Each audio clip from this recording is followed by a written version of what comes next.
Real quick, just stepping in to remind everyone that I have a movie channel. Check out my movie channel if you want. It's Jackson Kruger Movies. The link is in the description below, so if you're tired of just hearing my bad sports takes and want to also hear some bad movie takes, make sure you check that out. Again, link is in the description below.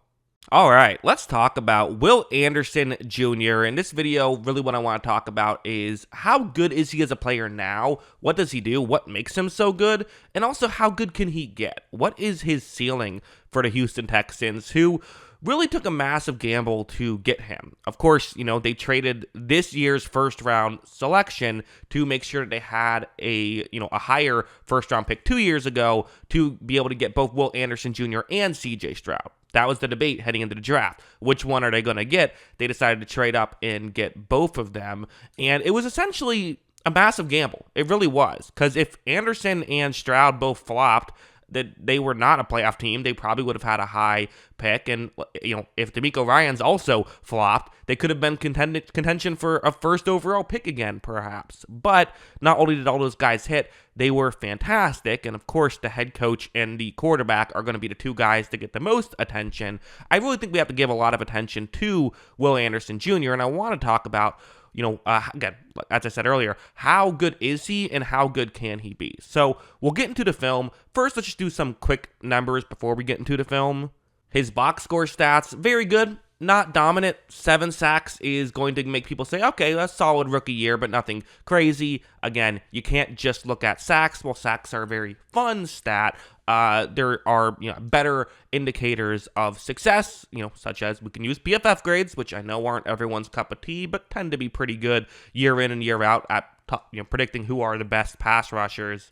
If you look at his numbers, you see, very good PFF grades across the board. An over 80 grade for a rookie is pretty crazy. And also under 700 snaps. So while you see the 7 sacks, and under 700 sacks, and some of those were in the playoffs, that's what really makes it impressive, is his sort of, snap to sack ratio. He was essentially a double-digit sack guy who just didn't have the playing time. Of course, not exactly how that works. If you played 1,000 snaps, it would have been harder to get those, sacks, all that stuff. But still, basically, the numbers say he's very good. But you can't just trust the numbers. You have to watch the film. Fortunately for him, the film also says he's very good.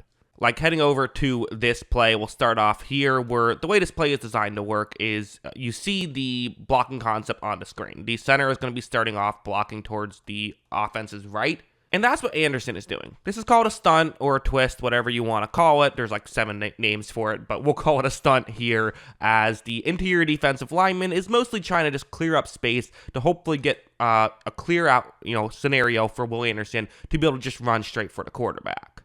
And when this play begins, you're going to notice that right here, you see that for Will Anderson, it's working. I wouldn't say it's like working super well, but there definitely is a window for him to try and get towards the quarterback here, right? I mean, you have to get around the tackle, who does notice Anderson is trying to get over there, but this is where Anderson's awareness and his quickness comes into play. You see him run around that tackle, and honestly makes it look easy. Credit to Will Levis for getting rid of the football before something bad happened, although don't give him too much credit for throwing it closer to a Houston player than a Titans player, but at the same time, get why he's throwing it down the field, 3rd and 15, just throwing up and hope it works out. But heading back to Anderson, the guy who we're talking about in this video, really good job. Again, these are types of plays that are fun, and I think some people could say, well, isn't it better if you can just win against the tackle one-on-one? And the answer is, of course, but you're still going to have these opportunities, and being good in these opportunities is still very valuable.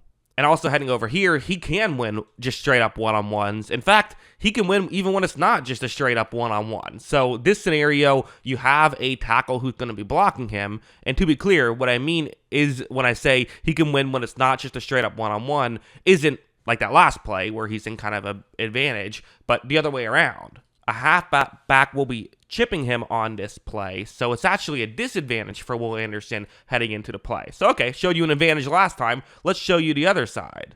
Well, when this play begins, you see that right here, Anderson again shows off that quickness to get towards the outside. So for 71 for the Titans, he's, trying to block Anderson, but isn't exactly in the best situation. I think you would rather be a little bit further over towards the left, but no big deal. You have a halfback who can help kind of chip Anderson back into position, and you almost wonder to some degree how much of this was intentional by 71 for Tennessee to kind of let, if Anderson is going to try and run by him, it's not the end of the world because you have help there. Except it is the end of the world because Anderson runs right through that help and then runs right to Ryan Tannehill on that play for the sack. So, again, being able to do that is certainly really good because not only does it get you a pressure and a sack, but you're getting there quickly. Sometimes these sacks or pressures happen, and obviously the fans are all going to say, wow, what a great job by our pass rusher. But when you rewatch the play, you're like, well, actually that play went on for 5 seconds and really was fine by the tackle. It wasn't that great by the edge rusher.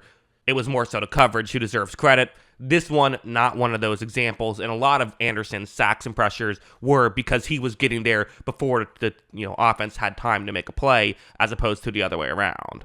Again, this one's going to be another one where once again it's going to be a one-on-one matchup here against a left tackle here for Tennessee. You see the guy who I'm highlighting here, and when his play begins, he's going to use his hands, which is I think something he's improved upon a good amount from his last year in college to the NFL. One of the things you have to do, even if you're a hyped up prospect, is still get better.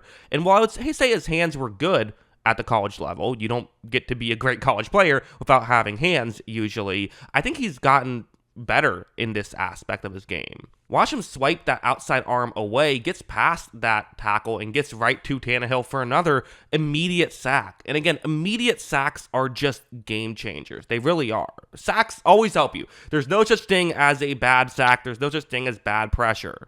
But you look at the guys, every year there's, a guy who has double-digit sacks and then is never really heard from again. Those guys are almost always the guys who weren't getting sacks quickly, but instead were getting sacks kind of, like I said, 4 seconds into the play kind of thing. For Anderson, when he gets his pressures, they're very quick. But he also does just find ways to impact the play, and a lot of times, for example, this one, it's once again going to be a one-on-one block right here, which, maybe not the best idea, but okay, that's what they're doing. When this play begins, you see right here, Anderson's going to go for more of the outside leverage, but I would say the tackle is doing a pretty solid job at being in position to try and make this play. But watch Anderson get his right arm over, eventually gets kind of in position to try and make a play. It wasn't perfect, wasn't able to get there or anything like that, but you could argue still helped disrupt this play, which was honestly nearly a pick 6 here, but at the very least, you got to stop on a 3rd down and 6, get the ball right to your offense to start the game. That's always helpful. At the end of the day, watching his tape is very impressive. And is he a very good player? Yes, he is. Now, I asked the question of how good can he get? Can he get from being just a really good edge rusher to one of the top guys? And by top guys, I mean TJ Watt, Nick Bosa, Myles Garrett, plenty of other, Micah Parsons. There's a handful of those top guys that we can talk about. Does he have a chance of getting that good? Sure, I would say he has a chance. I'm not sure if I'm expecting it just yet because I don't know if I've seen that from him just yet, and that's really hard a level to get. But I could easily see him being maybe one step below those guys. And like I said, I'm not saying no either. I think he would have to just kind of get a little more consistent wins for me to fully put him in that tier. But for what he did as a rookie, he's certainly on path to get there. I'll certainly say that. So how good could he get? I mean, the sky's the limit. It really is for him. But yeah, those are my thoughts on Will Anderson Jr. and what he has brought to the Houston Texans so far. What do you think? Let me know in the comments below. Always love hearing from y'all. And of course, as always, thanks for watching.